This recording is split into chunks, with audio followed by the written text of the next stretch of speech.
It's the 25th anniversary of Kill 'Em All, and we're hanging out with Mr. James Hetfield, who had something to do with that record.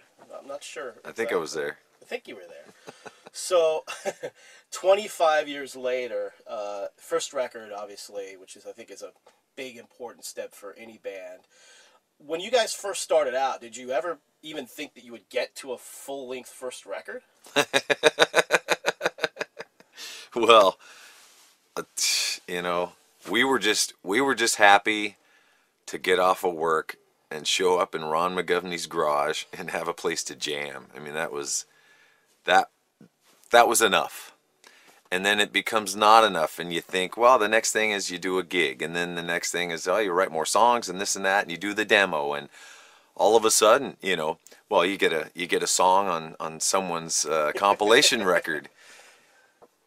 Quality wasn't that important to us. It was the content, and actually, getting to that point of doing a record, when we finally went out east. Johnny Z got us out east. We drove the U-Haul all the way out there and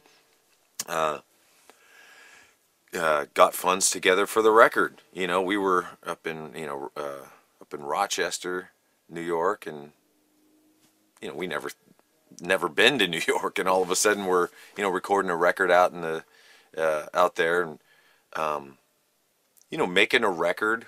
We had done demos before. We kind of knew what we want. I knew what I wanted guitar-wise and stuff. And but you always have, you have dreams, man. You have visions of.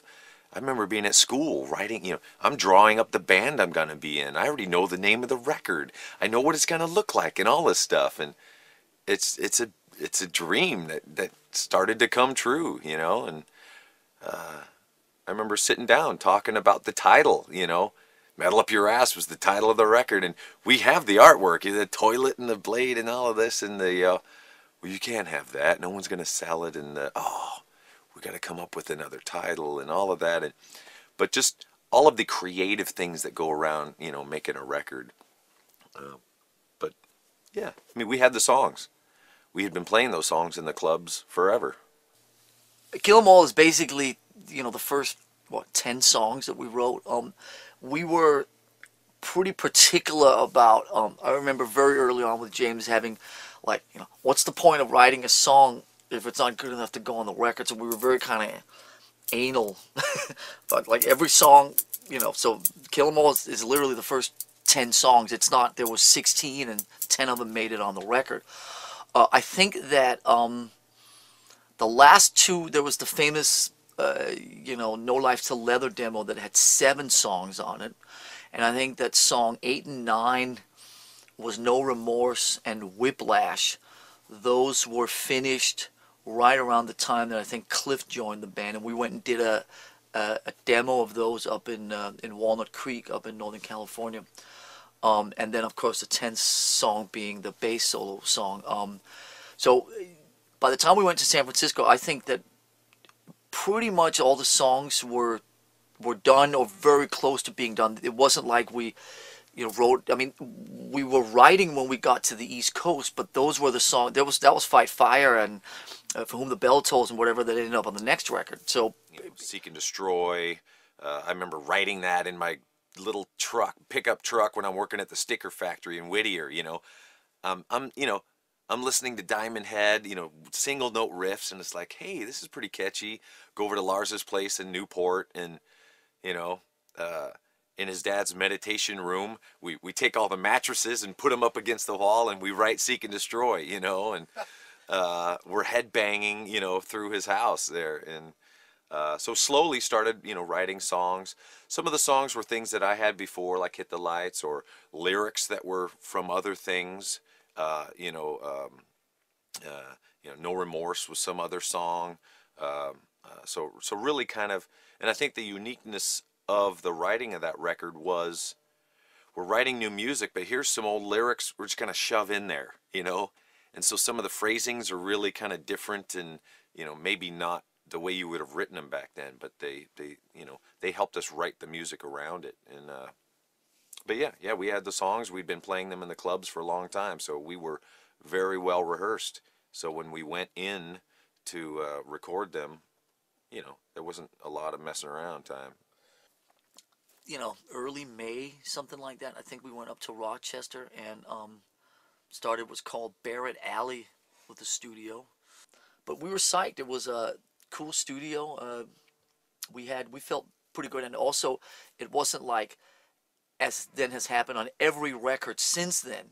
I mean, even Ride the Lightning, the next record a year later, we wrote 2 of the songs in the studio. Master Puppets, we wrote songs. I mean, we walked into Barrett Alley in May of '83 with all the songs just ready to go. I mean, it became about executing, and it became about capturing. It wasn't necessarily super sort of creative sessions. It's like, oh, what are we doing, and blah. It was just like go in and fucking play and nail it, you know. When you got there, did you guys feel that you were ready to record, or did you feel you needed more time to play out? Like, what was the mindset when you got there and you were getting ready to record? Well, I mean, there was one speed bump along the way. Which yeah, well, was, yeah. A little minor speed bump. Yeah, minor wasn't speed there? bump there. Which that was really the first thing that had to be dealt with when we got there, because when we left San Francisco, everything was fine. When we got to New York 10 days later, things were less hunky-dory in the band, and obviously it was the first time that we had all lived together, shared, been sort of locked and sharing a very small amount of space, and we realized, unfortunately, that things were probably not going to work out with Dave. And literally, we walked into Johnny Z's place, we got to his house, and we all crashed on his couch, and blah, blah, blah, and we walked in, and basically the first thing was like, you know, yeah, just gotta tell you something. Hi, nice to meet you. How you doing? Nice family, nice kids. So, and Johnny Z was like, you know, it was like, whoa, that was a big shock. You know, so we dealt with that for the first couple of weeks, and then fortunately things worked out well with Kirk, and he got everything quickly and learned it quickly. You know, we ended up living in Jamaica, Queens, in a kind of an old furniture warehouse.